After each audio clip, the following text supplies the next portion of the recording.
I have to say, in the past year, we've seen a pattern of judicial nominees from President Biden, where over and over again, nominees have records of being partisan and ideological extremists, rather than men and women committed to following the rule of law. And looking at your record, I'm concerned that this nomination follows that pattern.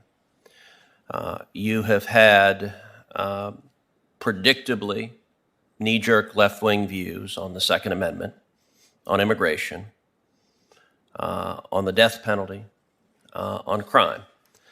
I want to start with the latter. On the death penalty, you oppose the death penalty. Senator, I've never let me say this before I became a judge, I never indicated any view regarding the constitutionality of the death penalty. As a sitting judge, I have had capital eligible cases.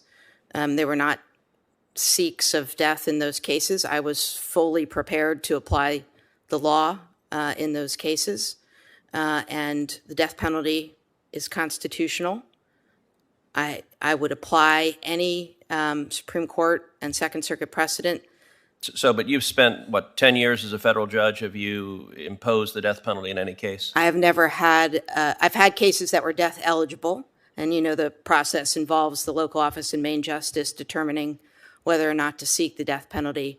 The death penalty has never been sought in any of the cases over which I've presided.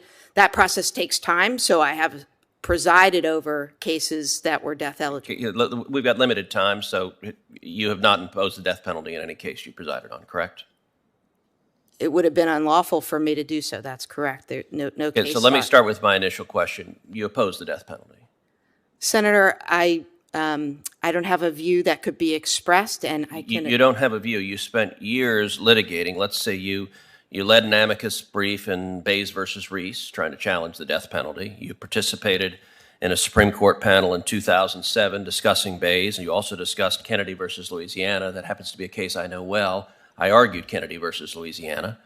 It dealt with a truly horrific crime of a 300-pound man who brutally raped his 8-year-old stepdaughter, so much so that it left permanent, serious injuries to that young girl.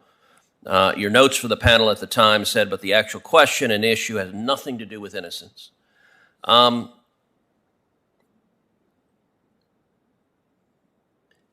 If you have consistently litigated against the death penalty prior to your time as a judge, and yet you're not going to answer whether you oppose the death penalty or not?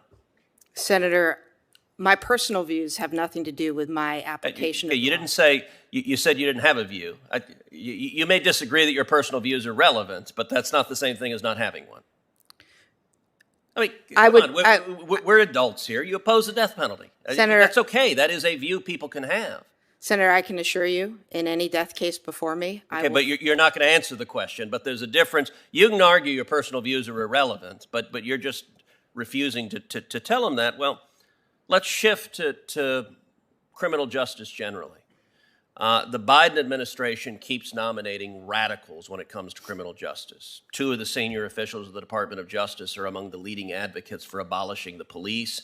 The U.S. Attorney now in the District of Massachusetts, as a prosecutor, put out a list of 15 crimes she would not prosecute. And as I look at your record, you have a pattern on so-called compassionate release of releasing violent criminals. So, for example, in United States versus Stephen, the defendant had been indicted in part of what the Department of Justice called, quote, the largest gang takedown in New York City history.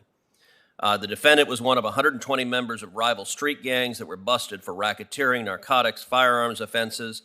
He was later arrested for violating the terms of his supervised release. Last year, you set him free, and that was bad judgment. And what's remarkable is that you released this criminal without even waiting to hear from the government whether he was a threat to society. In fact, the government planned to present you with substantial evidence from video surveillance footage and testimony from 2 law enforcement officers that he was unlawfully carrying a firearm and so was a threat to society. Why did you release a violent criminal without even waiting to hear from the prosecution about whether he was a risk to the community? Senator Cruz, I have had many cases during the pandemic, as all judges have, regarding compassionate release in each of them. And actually, I think that was not a compassionate release case, if I recall correctly, but forgive me, I'm not sure.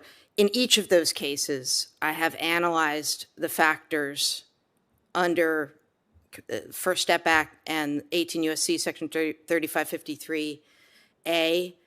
By and large, the majority of cases, compassionate release was denied.